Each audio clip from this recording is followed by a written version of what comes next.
So Lance was wondering, your overall assessment of the defense in Pullman.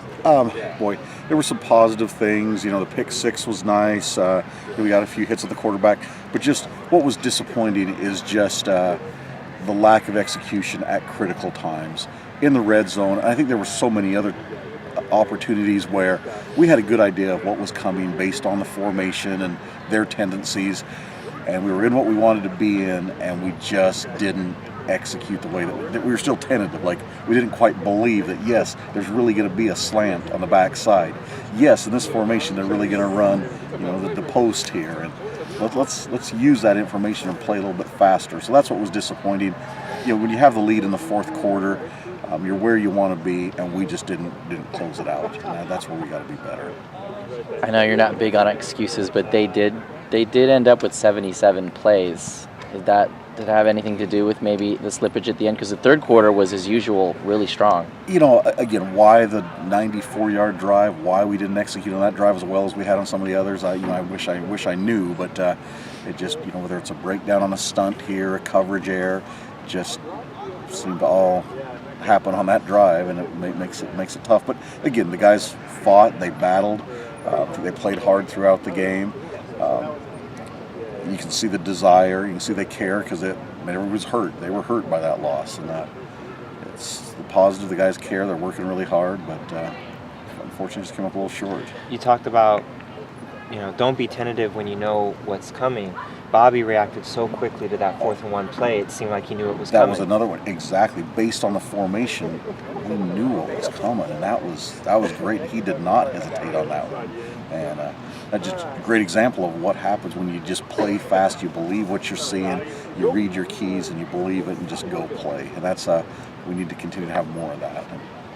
So just looking ahead to Washington, everyone knows about Dante Pettis, and he catches way more than his share of passes for them. He's almost 34% of their pass offense. Can you just talk about him a little bit? Yeah, very good football player, and we knew that going into preparation. You start watching him on first and second down, and he's a good player, but maybe doesn't stand out as much there because they run the ball so well. When you start watching third down, you start watching him in the red zone, and you see how effective he is. Very good route runner, very good hands.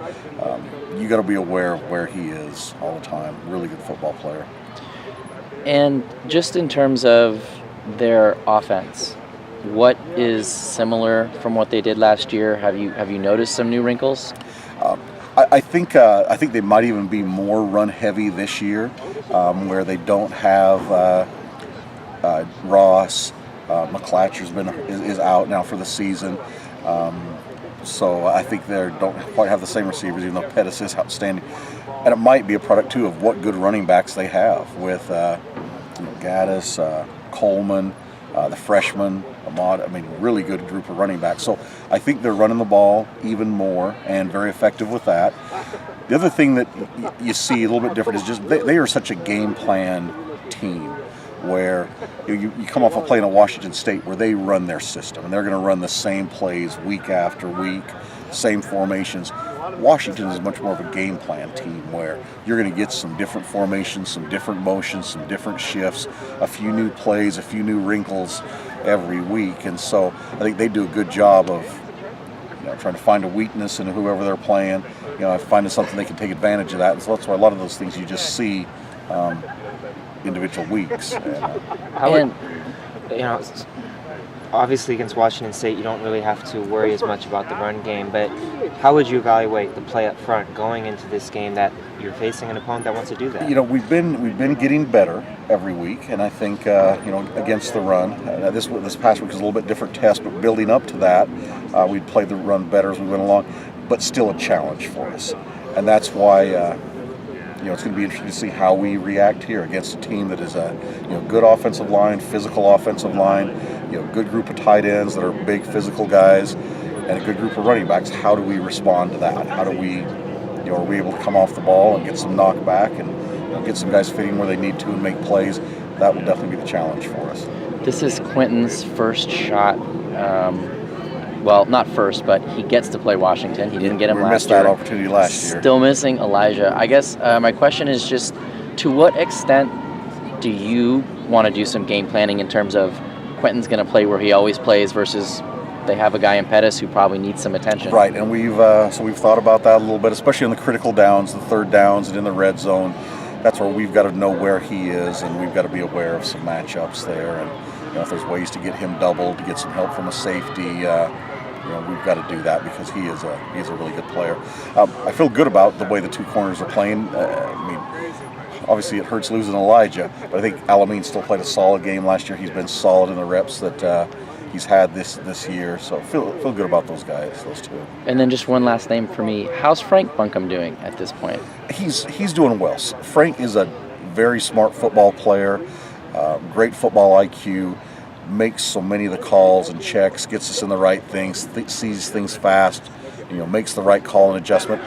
There's still places he needs to get better in terms of tackling, getting stronger, becoming a more physical player. He's still young, and I think he'll grow in those areas. But you do love his instincts and his football IQ. In a game like this, when there might be a temptation to try to make plays, try to force turnovers, it kind of brings to mind some of the things guys were doing early in the season when they said we were trying to do too hard, we weren't doing our job. Is there any concern going into this kind of a big game of reminding them just do your job? That's a message we preach every week, and it's big. I think guys are starting to understand that it's all about just those 11 guys out there doing their 1/11th, their part, doing their job, and the better we get at doing that, the better we're going to be defensively. And we'll continue to remind them this week. And it's again, when you play a team that runs the ball as effectively as they do, and then with their boots and play action, things like that. To be effective, it's going to require everyone doing their job, fitting in the right place, eyes in the right place, and so it's going to be a critical week that we're disciplined and doing our job.